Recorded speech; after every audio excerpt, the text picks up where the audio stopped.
All right, Shalom. I want to give all praises, honor, and glory to Yahweh, Bahashem, Yahweh Shah, Bahashem Kakadash. Double honors to my bishops, apostles, and elders of Great Millstone, Ruel. Shalom salutations to the brothers out there pushing the word sincerity and truth throughout the four corners of the earth, delivering the message to your elect out there to run the race of salvation. And shalom to your elect, which consists of the men, women, and children that have the true, sincere faith of Yahweh, Bahashem, Yahweh Shah. Also to the speckled birds, ones that may not look like your average Negro, Latino, or Native American, because this is not a white or black thing, but the ones that have the ears of understanding these scriptures, knowing the time we live in, man. So we're looking to earn our wings of salvation, to flee the hour of temptation, Jacob's trouble, and ultimately at the end to receive salvation via chariot by the thermonuclear missiles. I'm the brother Amon, part of the DC Church, coming at you with a quick one. Something I've been trying to do. This video is basically because we've been called to a higher. Our calling is a higher purpose than anybody on the planet Earth. So we understand that we're chosen vessels. So a vessel normally has some type of substance in it, to where not everybody could touch, seek, use, or be around. So we have to set up our boundaries now for the future later. And just like how we're in the midst of the Passover, the Feast of Weeks, right?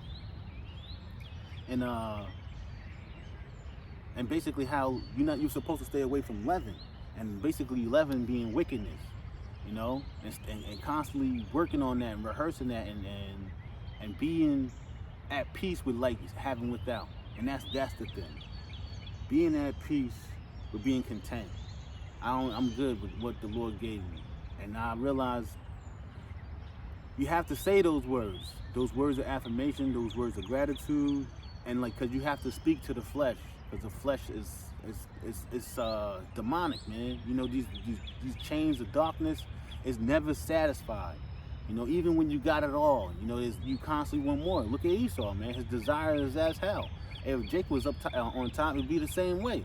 And I don't know if you watched my previous video, but there's a guy named Alan Watts. He's a philosopher. He's huge and big into Hinduism and Buddhism, or whatever you want to call it. And how basically he talks about dreaming a dream. If you could dream any dream you want to dream for 75 years, and you will get ahead and experience all your pleasures, right? And then when you live and experience that dream, you'll be like, wow, this is a nice sensation. So being in the midst of that, you will want to experience an even bigger and better dream. And that's the thing about this flesh, man. When you come across experiences, you will want bigger and better experiences via the woman, man.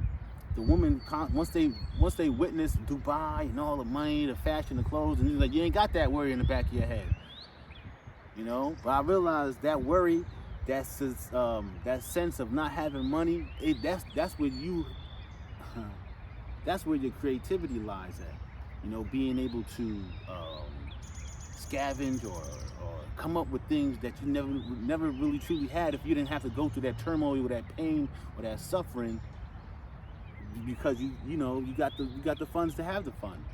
Now think about, I was just talking to, well, I wasn't just talking to him about it, but I was talking to a brother and whatnot, and we talked about how basically you see how Jake had to catch so much hell to come up with the refrigerator, the HVAC system, the traffic light, ice cream, and all these other inventions because of all of the hell that they was catching. So they had to put forth some anger, put forth some creativity, because how do you deal with your frustration? And that's another thing, with us Israelites, us men of the Lord, for real, is to find something that get ahead and quells your spirit. So you could be able to, whenever you come across some hardship, or probably get corrected or cursed out, you could get ahead and deal with something, so you could get ahead and purify yourself, take away anything that's not that the Lord doesn't want, And this is Daniel 12 verse 10. It says, many shall be purified and made white and tried, but the wicked shall do wickedly, and none of the wicked shall understand, but the wise shall understand. Yeah, the wise understand that the Lord loveth who he chasteneth. So if you're catching hell, you're going through a little sit-down period, that's all for your purification, to take out what the Lord doesn't want and bring in the new that the Lord wants for you, to fit for his will, Oh, yeah, it says, but that whole out purification, is to take out, right? To take out the what? The bad, the negative. There's no reason why we're in the past, the Pesach, right? And you got to take out the leaven, any leavening agents and things of that nature, and what? That's considered sin. So we want to be obedient and go over these things. You see, hey, you know how like the Lord, we got a day of atonement to where you don't eat for a whole day. No food, no water, the whole day. And then you got a whole week, right? So you see these rehearsals of like the Lord mentally strengthening us from denying the things that we want. So the more you deny that, the more you could grow on the other side. Well, let's reverse that, because that's the left side. We want the right side, because the right side is the power side. When you think about the right hand, that's just talking about the strength hand. So when you go to Revelations, the 13th chapter, the 16th verse, that right hand, the forehead in the right hand is just basically, it doesn't necessarily just mean your right hand. It means your strong hand. All right, to make that clear, because a lot of individuals are like, oh, I got it in my left hand. Like, nah, you see you playing games with the Lord, and the Lord, he's a stern, austere man, And he said he's going to require when he comes. So he said, yeah, that's in Ecclesiastes. I'm not going to try to get it, but the Lord requires, that is done underneath the sun. All right, and then the wise understands what they're going through, but the wicked is going to do wickedly. They're going to constantly go to the flesh. The flesh is going to constantly destroy them, right? Let me make this quick, man, because camp is right around the corner. Sorry, man, life be life. But this is Sirach 2 verse 1. We all know it, but in the 5th verse, it really hits the nail on the coffin, or in the coffin, because the fire we're getting ready to come into, man, just don't run from it.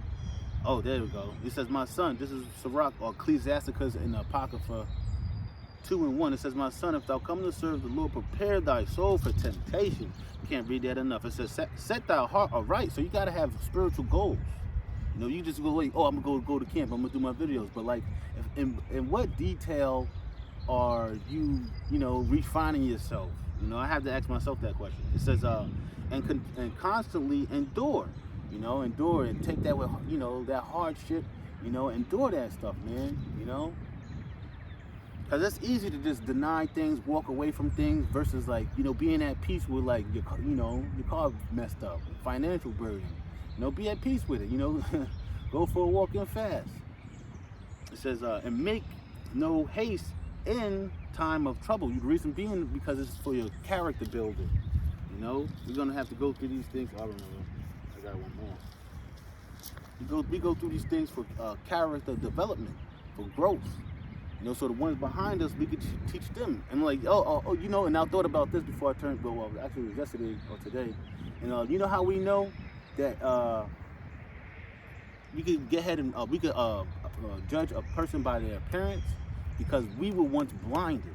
So how, somebody that was blind and now they could see, we're able to teach, like we could see, because we were once there. We were once there with the, the YNs and whatever, some of us wasn't there, whatnot, but like, when you was in the world, you were blind, So that's how we're able to teach the blind, because we could see, because we were once blind.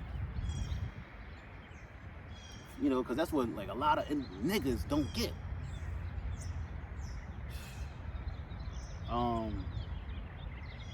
Whatsoever is brought upon thee, take cheerfully, and be patient when thou art changed to a lower state. And that's the thing, be patient, because your time, it says time and chance happen to every man. And that opportunity of you pleasing the Lord, or your light, your spiritual light spotlight coming on you will come. So be at peace with your hell, be at peace, forgive yourself, forgive brothers too. From us, when we were at a young age in this truth, bumping heads a lot and things of that nature, we gotta forgive, and if somebody, hey, be at peace with all men if possible. And that's the model we live by. And it's no longer a rehearsal with certain things of us. It's just a way of life, and we're at peace with that. So we'll deny the flesh more and more. It says, here we go. For gold is tried in the fire. How do you know how far you could go if you never pushed yourself. How do you know? King David asked, he said to try my reins. Try my reins. He wants to see what's inside him. He wants to see how far he could go. So that's why I put that challenge out there, man. As bad as you want what? As bad as you want that, as bad as you want to keep your crown, as bad as you want to save yourself, as bad as you want to save your family. You know, and I remember I sent a video to Shar, you know, the brothers and whatnot. Like, you know, you will say, I'll do this for my family, I'll do that for my family, but what about yourself? And I said, I sent that to them, right? Because I'm just like, you know, everything is spiritual. You know, we all want to challenge each other and or send each other stuff to like get the spiritual will turning. So I asked myself not too long ago, even yesterday, like, what about you, yo? You know, you willing to do this for the brother, do that for the brother, but what about you? So it says, gold is tried in the fire. You've never been in the fire, you can't tell me about the fire, because you've never been in it. And acceptable men in the furnace of adversity. Yeah, man, in adversity, you're gonna stand strong or you're gonna fall. The Lord, you're gonna look for look for the benefits that the Lord is trying to show you, to where if you strengthen yourself, you strengthen your mind to reap a spiritual benefit. Are you willing to do that? Some are not willing to do that. They're not willing to put down their feelings and say, fuck how I feel. I'm going for it, man. You know, the Lord said he will not put you through anything you're not able to come over, to get over, roughly paraphrasing. You know? So that's why we understand that, like, it's going to be a hard challenge, because Satan's going to put things in front of us to hold us up and to, you know, to constantly hold us back, having stupid negative thoughts about ourselves, maybe about brothers too, you know, because if you're doing that to yourself, you're doing that to brothers, you know. So you have to find a routine to, like, don't think like that, man, you know, because that stuff turns into something else, and then something else turns into this, and it's like a whole one big snowball effect of negative thinking.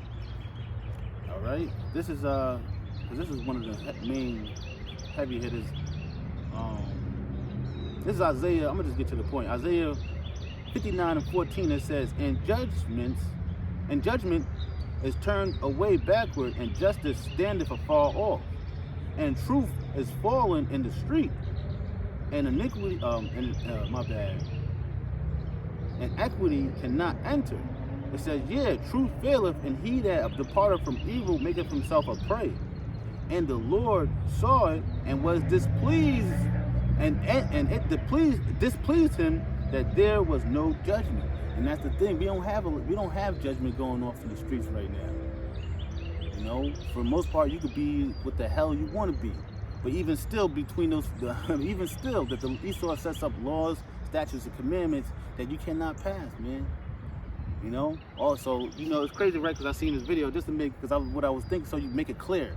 What I was thinking about, there was this attorney that was a part of the Skittles Nation, and it looked like a he, and basically it was the thing was being rude, and threw the cell phone down, and it was smirking and playing with the judge and stuff like that.